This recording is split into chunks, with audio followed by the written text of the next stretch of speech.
오늘 말씀은 아홉 번째 재앙인 흑암 재앙입니다. 오늘 흑암 재앙, 우리 열 가지의 재앙을 보게 되면 이게 약간의 규칙성이 있지 않습니까?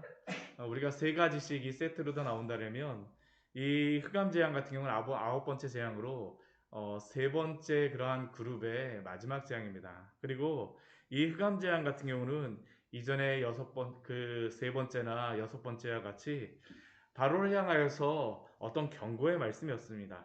바로 하나님께서 모세에게 말씀하시죠. 바로 명령하십니다. 무엇을 말씀하십니까?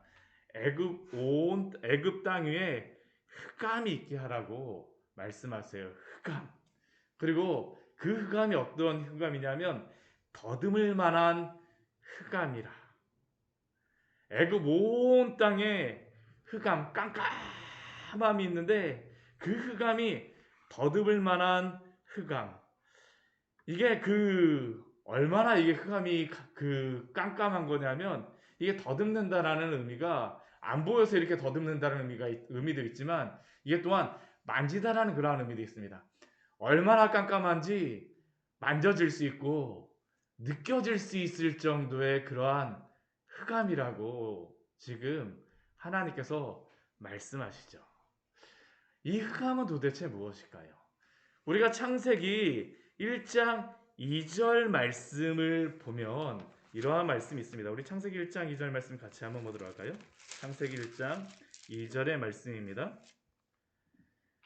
땅이 혼돈하고 공허하며 흑암이 깊음 위에 있고 하나님의 영은 수면 위에 운행하시니라.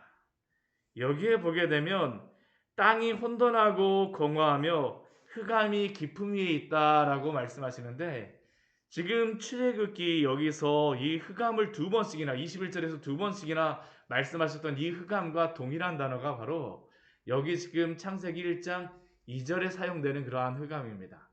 창조 전에 있었던 그 무질서의 흑암이 바로 지금 애굽에 내리는 그 흑암이라는 것이죠. 더듬을 만한 흑암, 느낄 만한 흑암이 바로 이러한 흑암입니다. 이러한 흑암에 처하였을 때 애굽 사람들은 어떠한 그 느낌이었을까요? 이 흑암이 3일 동안 애굽 온 땅에 있었다라고 22절 말씀에서 말씀하고 있습니다. 캄캄한 흑암이 3일 동안 온 땅에 있을 것이다. 3일 동안. 저희 같은 경우 새벽 예배 딱 이렇게 일어나게 되면 요즘에는 이제 해가 좀 밝아지다 보니까 나오다 보면 새벽 예배 예전에는 깜깜했었는데 지금은 좀 환하잖아요. 그렇죠? 아, 이 정도 시간이 되면 환해지겠구나라는 그런 생각이 있습니다. 근데 이 애굽 사람은 어땠을까요? 아무런 경고의 말씀도 없습니다. 분명히 잠도 한참 자고 일어나갖고 이제 이 정도면 환해지겠거니 생각하는데 어때요? 계속 깜깜한 겁니다. 계속 깜깜합니다. 아니 배가 고파갖고 이제 아침을 먹어야 될 것 같은 그러한 시간이 되어졌는데 계속 깜깜합니다. 시간이 계속 깜깜해요. 하루, 이틀, 3일. 이게 바로 애굽 사람들에게 임한 그 흑암입니다. 얼마나 두려웠을까요? 얼마나 두려웠을까요? 근데 하나님께서 지금 이 애굽에 흑암을 내리시는 이유가 있습니다. 이 흑암이 얼마나 그들에게 두려웠었는지 서로 볼 수도 없으며 자기 처소에서 일어나는 자도 없다라고 말씀하고 있는데 지금 이 흑암 같은 경우에 어떠한 재앙 다음에 나옵니까? 우리가 앞에 말씀에서 그 바로가 의지하였던 그 모든 것들이 다 무너지고 난 다음에 오는 것이 바로 이 흑암의 재앙 아닙니까? 메뚜기까지 해서 모든 것들이 다 없어졌습니다. 그러면 마지막에 바로와 이 애굽 사람들이 의지하는 것이 무엇일까요? 지금 이 애굽에 내리는 이 재앙들은 단순한 재앙들이 아닙니다. 신에 대한 애굽의 그러한 신에 대한 그러한 심판의 의미도 있습니다. 다른 신들은 없다라는 겁니다. 오직 하나님밖에 없어요. 지금 그렇다면 이집트 사람들에게 바로에게 마지막 의지할 대상이 누굴까요? 이집트의 가장 큰 신이 누구입니까? 태양신이죠. 태양신이에요. 그래도 아직 태양신을 나는 우리에게 있다라는 것이 바로 바로와 이 이집트 사람들의, 애굽 사람들의 생각이죠. 그래도 내일의 태양은 뜬다. 이게 바로 이 사람들의 소망입니다. 근데 그들의 마지막 소망이 어떻게 하는 겁니까? 사라져 버리는 거죠. 그 태양신조차도 아무것도 아니라는 것을 하나님이 보여주시는 것이 바로 이 태양이 뜨지 않고 흑암의 재앙이 임하는 것입니다. 사실 이 애굽의 신들은 지금 피조물들을 섬기는 그러한 신입니다. 다 피조물들을 섬기고 있어요. 근데 그들이 원래 섬겨야 될 존재는 누구입니까? 하나님이죠. 하나님입니다. 왜 하나님이 사람을 창조하셨습니까? 우리 창세기, 우리 아까 1장 2절 말씀을 보았었는데 오늘 창세기 말씀을 우리 좀 같이 한번 보도록 하겠습니다. 우리 창세기 1장 27절과 28절 말씀을 보게 되면 하나님께서 인간을 창조하신 목적을 우리에게 이렇게 알려주시죠. 우리 27절과 28절 같이 한번 읽어보겠습니다. 창세기 1장 27절과 28절입니다.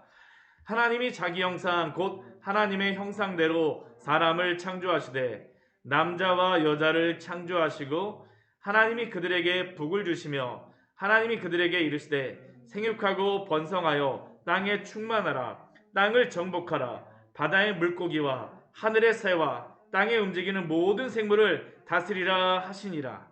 우리 창세기 1장 28절 말씀을 보게 되면 하나님이 사람에게만 복 주셨던 그러한 특별한 그러한 축복이 있습니다. 생육하고 번성하여 땅이 충만한 것은 다른 그러한 짐승들에게도 다 주신 것입니다. 이건 다 있어요. 근데 오직 사람에게만 주신 축복이 두 가지가 있죠. 정복하고 다스리라는 겁니다. 무엇을 정복하고 다스리라는 겁니까? 다른 피조물들을 정복하고 다스려야 되죠.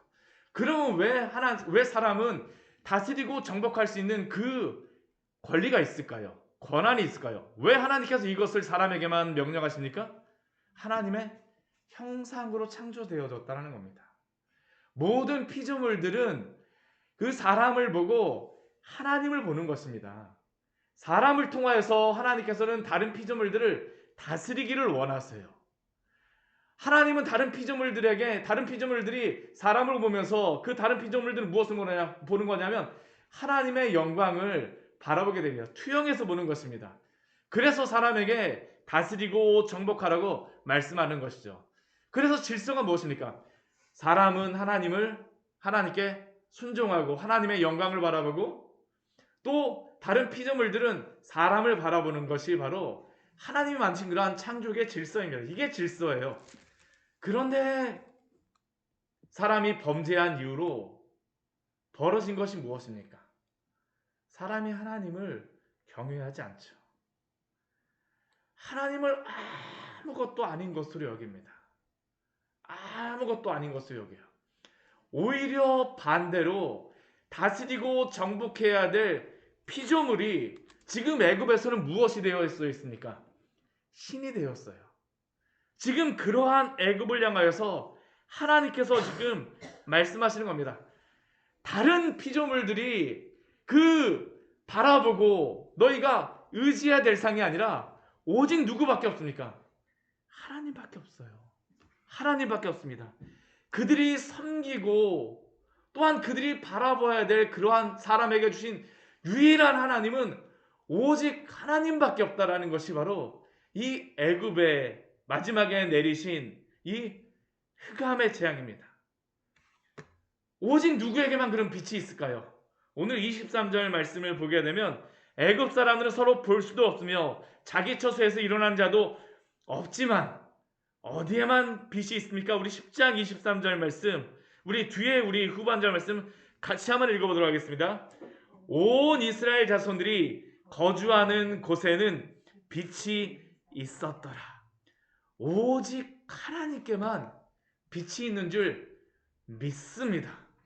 우리가 아까 창세기 1장 2절 말씀에서 하나님의 땅이 혼돈하고 공허하며 흑암이 깊음 위에 있다라고 창세기 말씀에는 기록하고 있지만 바로 이 흑암 가운데 하나님께서 무엇을 만드십니까? 하나님이 이르시되 빛이 있으라 하시니 빛이 있었고 빛이 하나님이 보시기에 좋았더라. 하나님이 빛과 어둠을 나누사 하나님이 빛을 낮이라 부르시고 어둠을 밤이라 부르시니 저녁이 되고 아침이 되니 이는 첫째 날이니라. 하나님이 이르시되 빛이 있으라 하시니 빛이 있었고 빛이 하나님의 보시기에 좋았더라. 이것이 오직 하나님께만 있는 그러한 생명 아닙니까? 우리에게 주신 것이죠. 어디에서 빛을 찾을 수 있습니까? 태양 밑에 가서 우리가 빛을 볼 수 있나요? 아니요. 참된 빛은 누구에게만 있을까요? 하나님께만 있습니다. 하나님께만 있어요. 우리가 창세기 1장 말씀을 보면 참 우리가 그 재미있는 게 뭐냐면 하나님께만 빛이 있었다는 것, 빛이 하나님께로부터 나온다는 것을 우리가 알 수 있는 게 이 태양과 달이 몇째 날에 만들어지냐면 넷째 날에 만들어집니다. 우리 1장 14절 말씀 보게 되면 하나님이 이르시되 하늘의 궁창과 광채들이 있어 낮과 밤을 나누게 하고 그것들로 징자와 계절과 날과 해를 이루게 하니라. 해가 없습니다. 그런데 창세기 1장 말씀에서 분명히 무엇이 있습니까? 빛이 있어요. 그 빛은 누구로부터 나올까요? 하나님으로부터 나온다는 겁니다. 창세기는 철저하게 그 빛의 출처가 하나님이라는 것을 우리에게 말씀하고 있죠. 우리 이것을 디모데전서 6장 15절과 16절 말씀에서는 이렇게 말씀합니다. 우리 말씀 같이 한번 찾아보도록 하겠습니다. 디모데전서 말씀입니다. 디모데전서 우리 6장 말씀입니다. 디모데전서 6장 15절과 16절 말씀입니다. 같이 한번 읽겠습니다. 우리 15절 16절입니다. 신약성경 342페이지입니다. 제가 가진 성경으로는 기약이 이르면 하나님이 그의 나타나심을 보이시리니 하나님은 복되시고 유일하신 주권자이시며 만왕의 왕이시며 만주의 주시오 오직 그에게만 죽지 아니함이 있고 가까이 가지 못할 빛에 거하시고 어떠한 사람도 보지 못하였고 또 볼 수 없는 이시니 그에게 존귀와 영원한 권능을 돌릴지어다. 아멘. 바로 이것 아닙니까? 오직 하나님만이 복되시고 유일하신 주권자이시며 만왕의 왕이시오 만주의 주시오 하나님만이 영광 받으실 유일한 분이십니다. 오직 그에게만 죽지 아니함이 있고 또한 가까이 하지 못할 빛에 거하시고 오직 그 하나님만이 무엇을 받으실 분입니까? 존귀와 영원한 권능을 받으실 하나님이신 줄 믿습니다. 바로 그에게만 이 영광이 있는 것이죠. 그에게만 바로 이 빛이 있음을 오늘 우리에게 말씀하여 주고 계시는 겁니다. 태양이 아닙니다. 하나님이 바로 빛의 출처이세요. 그래서 우리 요한계시록 21장 말씀에서 이 빛에 대하여서 마지막에 무엇이라고 말씀하십니까? 우리 요한계시록 21장 21절, 22절, 23절 말씀을 보게 되면 이렇게 말씀하십니다. 성 안에 내가 성전을 보지 못하였으니 이는 주 하나님 곧 전능하신 이와 어린 양이 그 성전이심이라. 그 성은 해나 달의 비침이 쓸데없으니 이는 하나님의 영광이 비치고 어린 양이 그 등불이 되심이라. 만국이 그 빛 가운데로 다니고 땅의 왕들이 자기 영광을 가지고 그리로 들어가리라. 요한계시록의 말씀에서는 하나님과 어린 양이 바로 우리의 빛이 되어 주신다라고 말씀하십니다. 만국이 그 빛 가운데 다니고 땅의 왕들이 자기 영광을 가지고 그리로 들어가리라. 오직 하나님께만 비치는 것이죠. 오늘 출애굽기 10장 23절 이 흑암재앙에서 하나님만이 오직 하나님이심을 하나님에게만 참된 빛이 있음을 오늘도 말씀하시지 않습니까? 예수님께서 뭐라고 말씀하세요? 내가 세상의 빛이니. 우리가 어디에서 빛을 얻을 수 있을까요?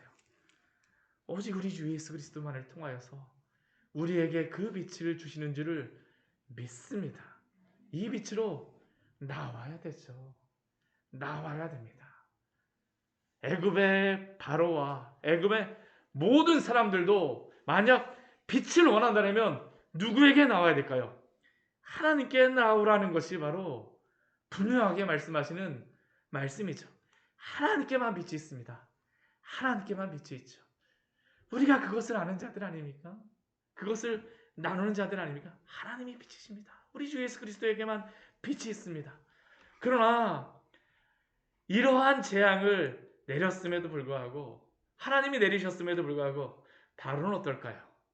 아직도 정신 못 차려요. 그 완악한 마음. 오늘 그 출애굽 10장 24절 말씀을 보게 되면 바로가 모세를 부르죠. 모세를 부릅니다. 깜깜해져 갖고 더 이상 태양이 신이 아니라는 것을, 나가 신이 아니라는 것을 분명히 보여줍니다. 하나님만을 섬겨야 됩니다. 이스라엘 백성은 하나님만을 섬겨야 됩니다. 그런데 그는 뭐라고 얘기합니까? 가서 여호와를 섬기라고 이야기합니다. 단서가 붙죠. 무슨 단서를 붙입니까? 너희의 양과 소는 머물러 두고 너희의 어린 것들은 너희와 함께 갈지니라. 아직 바로는 정신을 차리지 못하고 있는 것이죠. 너희가 하나님께 예배하라. 하나님을 예배하지만 너희의 소유물까지는 가져가지 말라라는 것이 바로 바로가 말하는 것입니다. 근데 이것은 끊임없이 사단이 우리에게도 미혹하는 그러한 미혹 아닙니까? 하나님께 예배하지만 그것까지는 하지 말라. 그곳까지는 가지 말라. 하나님께 예배하지만 너희의 아이들까지는 데려가서 예배하지 말아라. 하나님을 예배하지만 너희의 소유물까지 드리며 예배하지는 말아라. 이게 바로 마귀가 또한 우리를 미혹하는 것이죠. 오직 하나님만이 참되게 예배받으시고 경배받으실 분임에도 불구하고 지금 이러한 순간에서도 바로는 모세에게 타협하라라고 말하고 있습니다. 타협하라. 여호와를 섬기되 너희의 양과 소는 머물러 두고. 그런데 오늘 10장 25절 말씀 보게 되면 모세가 바로에게 아주 속 시원한 이야기를 합니다. 저희 이 말씀 보면서 정말 속이 너무 시원했습니다. 우리 10장 25절 말씀 같이 한번 읽어보도록 하겠습니다. 모세가 이르되 왕이라도 우리 하나님 여호와께 드릴 제사와 번제물을 우리에게 주어야 하겠고, 바로도 하나님께 예배 드려야 된다는 겁니다. 왕이라도 우리 하나님 여호와께 드릴 제사와 번제물을 우리에게 주어야 하겠고, 누구도 예외가 없다라는 것이죠. 오직 하나님만이 영광 받으시고 찬양 받으시고 예배 받으시게 합당할 분이라는 것을 모세는 분명히 바로에게 말하고 있습니다. 그러나 그럼에도 불구하고 바로는 어떻습니까? 마음이 완악하죠. 10장 27절 바로의 마음이 완악합니다. 그리고 28절 말씀을 보게 되면 바로가 모세에게 거의 최후의 통첩을 합니다. 바로가 모세에게 무엇이라고 말합니까? 너는 나를 떠나가라. 스스로 삼가하라. 다시는 내 얼굴 보지 말라. 만약 너가 내 얼굴이 나한테 보이는 날에는 죽어. 정말 이게 바로가 모세에게 위협하는 마지막 위협이죠. 그런데 바로가 여호와 하나님을 섬기지 않게 되면 어떻게 될까요? 마지막 재앙이 많은 것이죠. 장자의 죽음이 임하는 것입니다. 오직 하나님께만 생명이 있고 오직 하나님께만 구원이 있음을 오늘 말씀은 바로의 모습을 통하여서 또한 우리에게 말씀해 주는 줄 믿습니다. 세상에 얼마나 많은 사람들이 주님을 모릅니까? 하나님께 오게 되면 오히려 그 나의 자유가 말살되고 죽은 것과 동일하다라고 말하는 그러한 세상의 사람들, 그러나 그렇지 않습니다. 오직 누구에게만 빛이 있습니까? 하나님께만 있습니다. 하나님 앞에만, 하나님 안에서만 생명의 그러한 빛, 우리 주 예수 그리스도를 통하여서만 우리에게 생명의 빛을 주신 줄 믿습니다. 이 복음의 통로로서 오늘도 주님 앞에 충성하시며 또한 이 복음을 자랑하시기를 축원합니다. 같이 기도하도록 하겠습니다.